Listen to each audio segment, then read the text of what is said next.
Y'all ready to blaze away or what?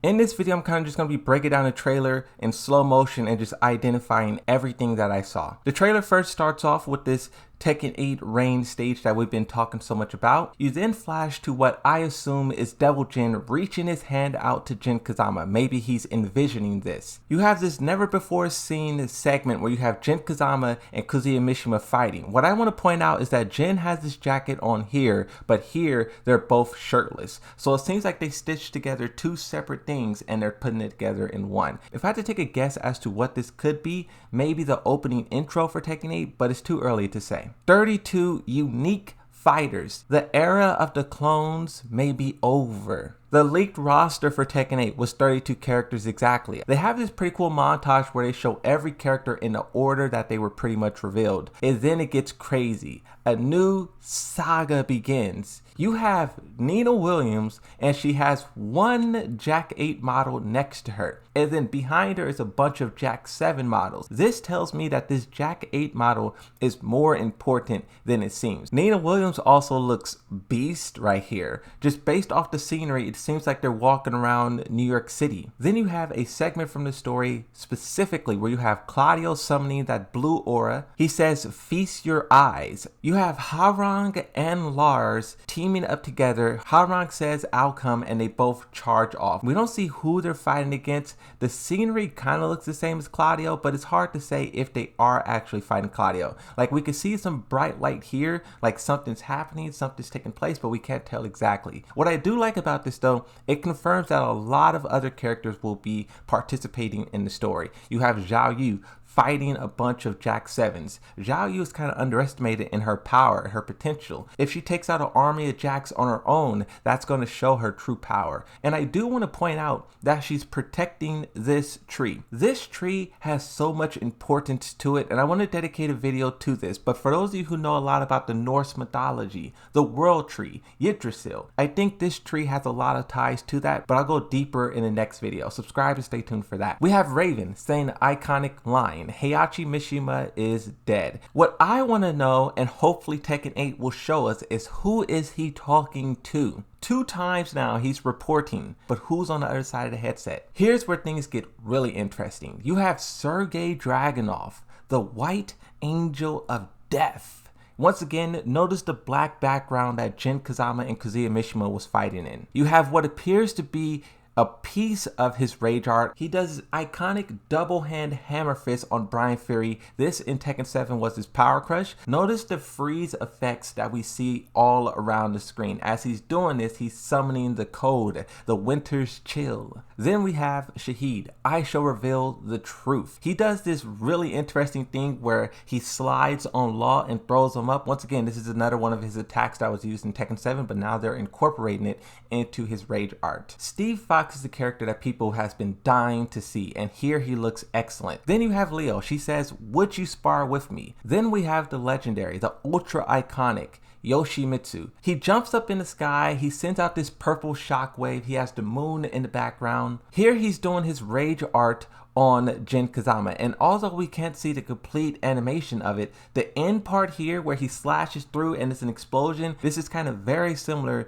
to one Lars rage art in Tekken 8, but also his rage art in Tekken 7. This made me really happy that they were bringing this back. Also, what I want to point out, notice the background. You see to the left of Yoshimitsu, there's like these bamboo kind of trees. Of course, we can't get like a good look at it, but this is just like a small teaser of whatever stage, whatever environment they're in. Here you have the new single player modes. You have hanging from the ceiling is basically banners of some of the iconic characters. This kind of looks like a amusement park. You have this kind of Mishima Zaibatsu like water fountain in the center, Tekken Dojo to the left of it. To the right you have Iron Fist Outfitters. I just did a rough count and there's over 30 of these little players here. I don't know if that's how big the lobby is going to be, but usually when a game does a lobby like this, a hub, 30 is kind of the number that they go for. Notice as well too, on the top left, I just seen this. Yoshimitsu's outfit from Tekken 7 is featured here. I like how they're incorporating past games into this one. They're not just forgetting it. We get a closer look at the arcade. You have Jin Kazama and Kazuya Mishima doing the iconic punch against one another.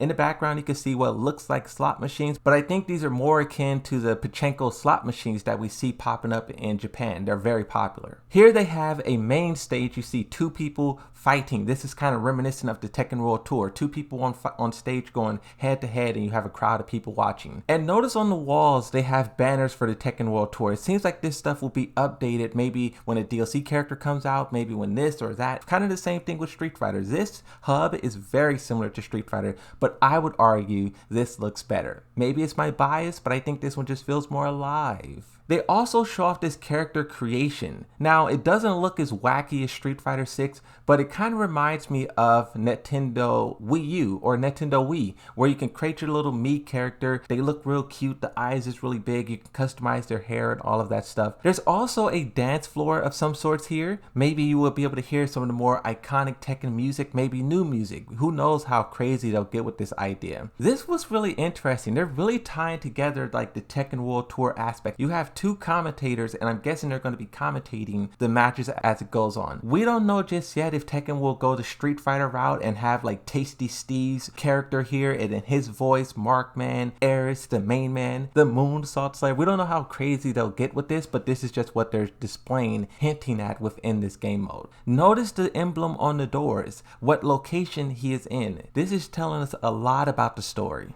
And this part is so interesting. Kazuya is known to have an amazing shoe collection. This is kind of a meme. I like that they're actually going to be showing us his shoe collection. Considering that we go from this screen to the actual looking at character customization, I'm wondering if this will be the character customization menu. You see Kazuya's face, he's wearing this sleek outfit, he walks into his shoe closet, and then you customize your character. You have many different outfits and customizations. A lot of people was concerned about how this would actually look. Customization for Tekken can get really goofy, but the ones that they display in this trailer looks really good. I like Steve, I like Armor King. Leroy Smith is kind of rocking this 80s era kind of outfit. The attention to detail is amazing. Notice the Adidas, instead of 3 stripes, 2 stripes. You have Brian Fury. Look at this guy, Brian Fury, bro. I didn't even see this. This guy looked like he's straight out of the Matrix. All black on, sleek leather jacket. It's fire. Notice this part right here. This is how much the developers listen to the community. There was a request that we have the ability to switch character outfits. And the specific request, can you put Asuka's outfit on Lily and Lily on Asuka? I don't know how widespread this is going to be, like Yoshimitsu's outfit on Asuka. I don't know if they'll go that far, but just the fact that they're showcasing this, you can tell that they really listen to the fans. Paul Phoenix in his iconic outfit punching through the wall. Here we get a sneak peek glimpse at another character interaction. You have Harang and Steve Fox. This was a part of the leak. These two characters having a special intro with one another. Steve Fox does his jumping punch, Harang does his up kick, and the fist and the feet meets. It kind of reminds me of Aris's transition, lightning and shit. It reminds me of that. We get a little bit of a better look at Yoshimitsu's outfit. You can see the blue and the orange of the outfits